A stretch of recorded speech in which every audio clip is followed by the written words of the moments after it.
As you conclude Introduction to EduPaths Course Creation 2.0, you've been involved in a variety of activities. We hope that as we walked with you down the path of course creation, that your path was clarified. As you consider the multiple ideas you use to engage learners daily, that your big idea became clear, and that your gem truly emerged. We're very familiar with the pressure it takes to create. Sometimes the pressure is self-imposed, sometimes it comes from other sources. It's like the years that are necessary to create precious stones. Much of the pressure you likely encountered had to do with being introduced to a new way of planning, a new way of doing things. First, we introduced you to the course specs document, which is our guiding document for all course creation. Then, the 9 pathways of EduPaths. And then, the DEEM model.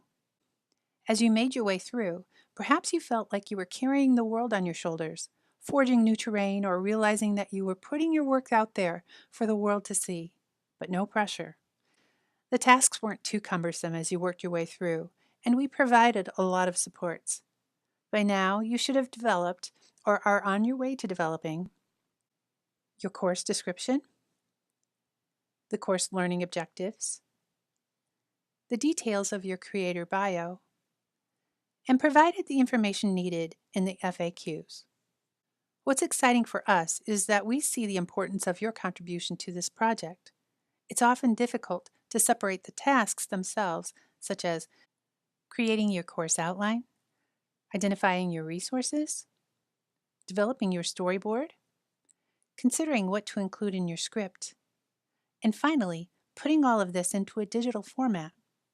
Throughout all of this, your focus was on making sure that a majority of your content was your original work and that you labored to ensure that you met the 70-30 expectation of original versus non-original content. Separating all of these from the overall impact that this resource will have on educators in this state, that's huge. We believe that this process for getting good strategies to educators across Michigan has just begun. You saw this quote at the beginning of the course. We leave you with this because we truly believe that you are forging a trail. You are charting a pathway for others to follow. Remember our cutie? We're preparing ourselves to consider what her world and her classmates' worlds will look like when they graduate. We really look forward to meeting you, either face-to-face or virtually in one way or another, and cannot thank you enough for joining us on this journey.